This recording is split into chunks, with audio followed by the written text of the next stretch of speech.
Welcome to The Explainer. Today, we are diving deep into something that pretty much defines our lives, work. But what if it were to just disappear?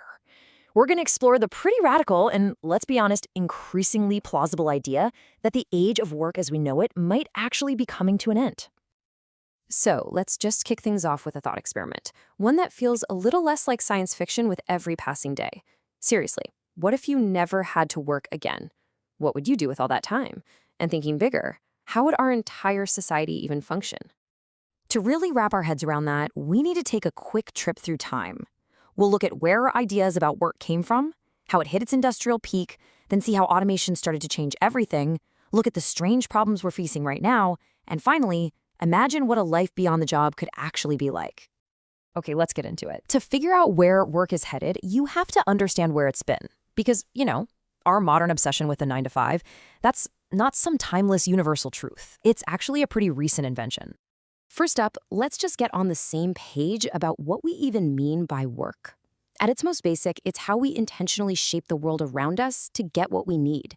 And that's everything from, planting a field 1,000 years ago to coding an app on your laptop today.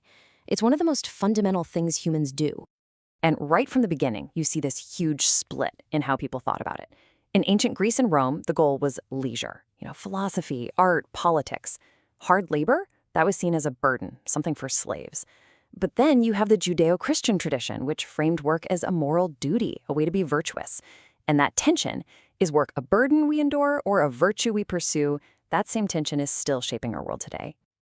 So how did we get from that ancient debate to our current reality? Well, as we entered the modern era, one of those views, the idea that work is a virtue, pretty much won out. And it didn't just win, it totally reshaped society.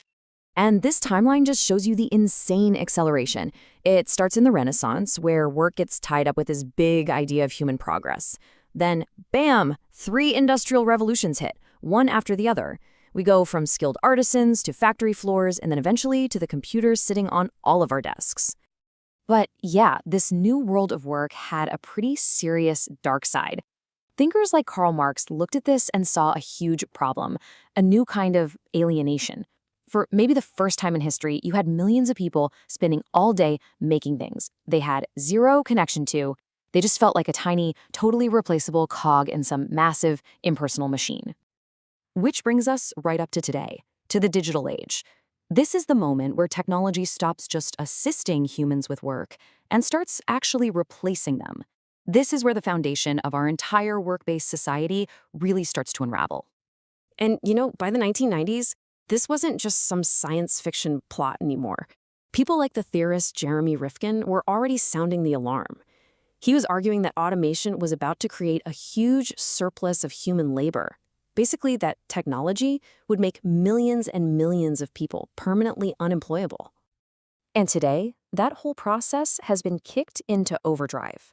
We're now in what they call the 4th Industrial Revolution. And the big difference this time? Technologies like AI and advanced automation aren't just replacing muscle power on an assembly line. They're starting to replace cognitive labor, the work we do with our minds. So this all leads to this very strange, kind of bizarre paradox in the modern world. On the one hand, technology is getting rid of jobs, which could mean there isn't enough work to go around. But on the other hand, so many of us who do have jobs feel completely overworked, often in roles that feel, well, a bit pointless. This is where the anthropologist David Graeber comes in with his really provocative idea of bullshit jobs. His argument was that a huge chunk of modern white-collar jobs are essentially useless. They don't actually produce anything of value. They just exist to keep the bureaucratic machine running and to make sure everyone has a job to go to. And you can see the cracks in the system getting wider everywhere you look. You've got the rise of the gig economy, which offers flexibility but gets rid of things like benefits and job security. This has created what the economist Guy Standing calls the precariat, a massive and growing social class of people living with constant economic insecurity, all while wealth just keeps concentrating more and more at the very top. So, if the old way of doing things is breaking down, what's next? This brings us to the final and, I think, most important part of this whole thing. What are the big, bold ideas for a world after work? Well, there are 3 major ideas that are really gaining steam. First, there's universal basic income, or UBI. The idea is to give everyone a regular, no-strings-attached payment, separating survival from having a job. Second, a much, much shorter work week to spread the remaining work around more fairly. And third, a really radical idea called degrowth, which challenges the core belief that our economy must grow forever and says we should focus on well-being instead. And this, right here, this is the most hopeful part of the story. The end of work doesn't have to mean the end of purpose or activity. It could be the total opposite, a massive liberation of human creativity. It could be our chance to finally redirect our energy toward all the things that robots can't do, creating art, building communities, real innovation, and just plain taking care of each other. Which brings us right back to the question we started with, but now we can see just how much is really at stake. In a future where work isn't a requirement for survival, the biggest question isn't about economics anymore. It's about what it means to be human. And whatever we decide, well, that's going to be the next chapter of our story.